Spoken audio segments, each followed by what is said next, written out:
Caríssimos irmãos e irmãs na fé em Jesus Cristo, dando prosseguimento ao estudo do Creio, hoje nós vamos falar sobre a fé em Jesus Cristo.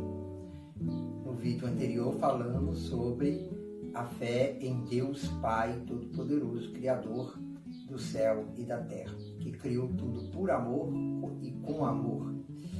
Mas nós cremos também em Jesus Cristo. Eu gostaria de começar lendo a carta aos Gálatas, no capítulo 4, versículos 4 e 5, que diz assim: Mas quando veio a plenitude dos tempos, Deus enviou seu Filho, que nasceu de uma mulher, e nasceu submetido a uma lei, a fim de remir os que estavam sob a lei, para que recebêssemos a sua adoção.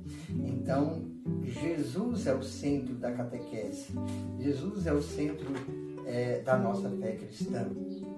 Ele é o Filho eterno de Deus, porque sabemos que Deus é Pai desde sempre e para sempre, por causa do seu Filho Jesus Cristo, que em determinado momento, como ouvimos na palavra de Deus, chegada a plenitude dos tempos, Jesus se faz carne, Jesus se faz homem.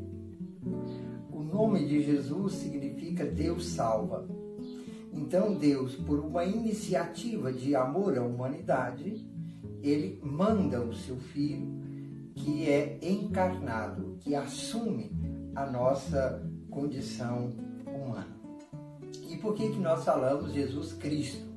A palavra Cristo quer dizer Messias, do hebraico, que foi traduzido para o grego como Cristo, que quer dizer ungido. É o ungido do Pai, é o Messias, o esperado para a redenção e salvação da humanidade. Deus é Filho único, Jesus é Filho único de Deus, melhor dizendo. Jesus é o Filho único de Deus. O que isso significa? Ele é gerado pelo Pai na mesma substância divina. Então, por isso ele é único. Ele não é como nós que somos criaturas de Deus. Ele é gerado por Deus, não é? Consubstancial ao Pai. E que em determinado momento da história, ele se encarna, se faz homem. A palavra eterna, o Verbo de Deus, que era Deus, agora se faz homem, se faz carne. Ele que é substancial ao Pai, na sua natureza divina, agora assume também a nossa natureza humana. Ele é Deus verdadeiro, de Deus verdadeiro. Mas ele é também verdadeiramente homem. Ele é 100% Deus e ele é 100% homem. Por isso ele é o único mediador entre Deus e os homens, porque ele tem as suas duas naturezas. Então, a inteligência e a vontade humana se harmoniza agora com a inteligência e a vontade divina num único ser. Então Deus é o homem, com tudo aquilo que é próprio da inteligência e da condição humana, mas ele também tem a sua sabedoria, a sua inteligência, a sua vontade divina consigo. Depois nós dizemos que ele nasceu no seio da Virgem Maria, não é? Na descendência de Eva, Deus escolheu a Virgem Maria para contrapor aquela primeira mulher. Essa é cheia de graça, ela é o fruto sublime da graça de Deus, é o fruto sublime da redenção e é preservada assim da mancha do pecado original. Ela é imaculada, puríssima, na verdade, deveria ser a mãe do Redentor. Então, Nossa Senhora, ela é preservada, pura, imaculada, para que o seu filho viesse puro e também imaculado. Ela é verdadeiramente mãe de Deus, visto ser a mãe do Verbo eterno. se o Verbo eterno, que é Jesus Cristo, se encarna no seio da Virgem Maria, automaticamente ela torna-se mãe de Deus, mãe do Verbo encarnado. Ela é grande cooperadora com a salvação, com a sua liberdade de fé e também com a sua obediência. Lembra quando nós falamos lá no nosso primeiro vídeo, né, que a fé ela tem dois pilares, a confiança em Deus e a fidelidade. Em Maria isso está profundamente enraizado. Por isso ela coopera com a salvação pela a liberdade da sua fé e também pela sua obediência. Tornou-se assim a nova Eva. A palavra Eva quer dizer mãe dos viventes. Então Maria é a nova Eva, a mãe dos viventes em Cristo. Né? Então se Eva é a mãe dos viventes em termos de humanidade inteira, Maria agora torna-se a mãe dos viventes em Cristo, aqueles que tiveram a sua vida resgatada pelo sangue do Cordeiro, ou seja, aqueles que foram remidos por Jesus Cristo. Agora, toda a vida de Jesus, desde a sua infância, desde o seu nascimento, ela é um mistério. Por isso, quando nós falamos eis o mistério da fé, na celebração da Eucaristia, o mistério da fé é toda a vida de Jesus. Não é só a sua morte e ressurreição, toda a sua vida.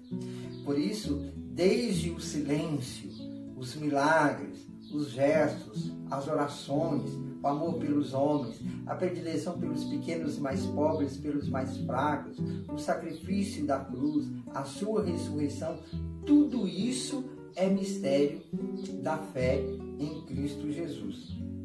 Por isso que os seus discípulos, uma vez os apóstolos, hoje cada um de nós que somos batizados, somos chamados a nos conformar por Ele e a nos configurarmos nele. Ou seja, devemos ser presença desse Cristo, conformados por Ele e configurados nele. Por isso que ajoelhar-se diante do mistério da manjedoura, a fragilidade da criança que traz o Salvador, independente de sermos reis, de sermos pastores, de sermos operários, não importa, mas o joelho se dobrar diante do mistério da manjedoura. A grandeza divina, a glória divina se faz agora ternura na pequenez de uma criança deitada na manjedoura. Depois, outro aspecto que nós devemos destacar da vida cotidiana de Jesus é a sua submissão a Maria e a José. Mesmo ele, na sua condição divina, ele se submete a Maria e José na obediência. E é interessante que, com essa submissão, Jesus vai santificar duas coisas importantíssimas na nossa vida. Primeiro, ele santifica a família, a submissão aos pais, a reunião em famílias, o viver em família. E também ele vai santificar o mundo do trabalho. Jesus foi carpinteiro, assim como José, ele seguiu a profissão de José. Então, com isso, ele santifica a família e ele santifica também o trabalho. No início da vida pública de Jesus, quando ele vai até Jordão, o Rio Jordão, encontrar-se com João Batista, ele que não precisava ser batizado, pede para ser batizado. Ali há a realização da manifestação de Deus, no qual ele diz: este é o meu filho muito amado, em qual coloquei toda a minha alegria. E a partir dali, Jesus assume o papel do servo obediente.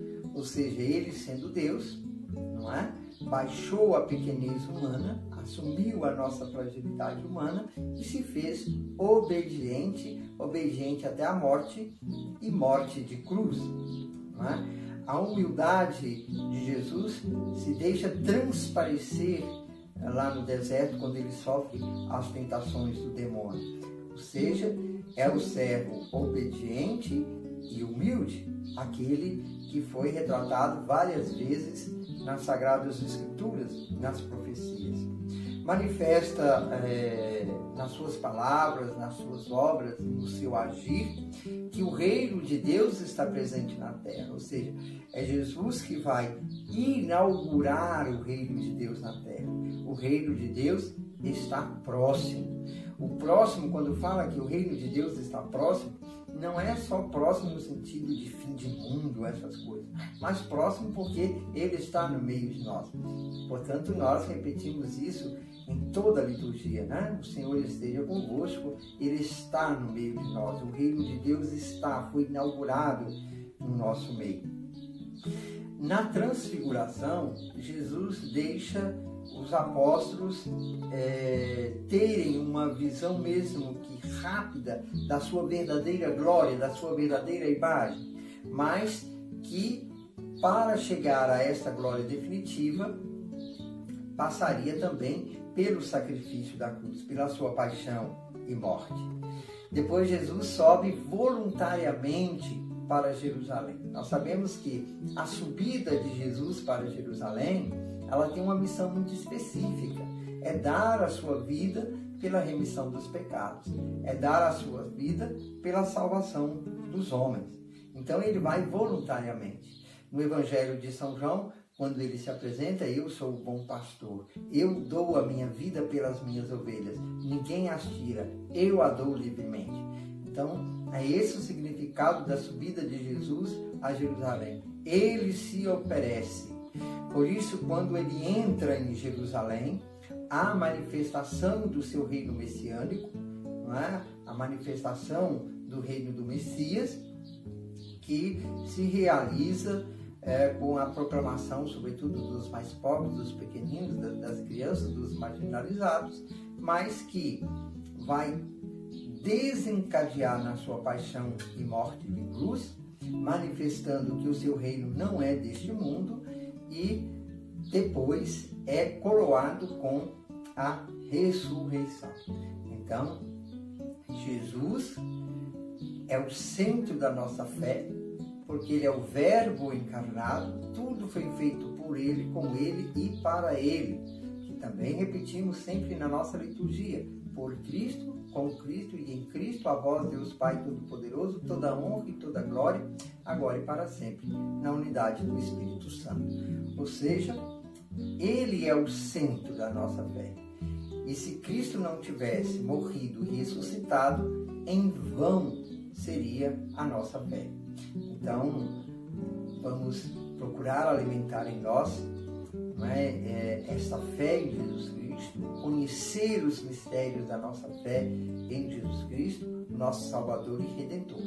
Não há salvação senão através de Jesus Cristo, o novo Adão. Em suma, então, quando nós professamos, creio em Jesus Cristo, seu único Filho, nosso Senhor, que foi concebido pelo poder do Espírito Santo e nasceu da Virgem Maria, é isso que nós estamos professando. E Nossa Senhora foi preservada do pecado e permaneceu virgem antes, durante e depois do parto. Ou seja, ela é puríssima, não é?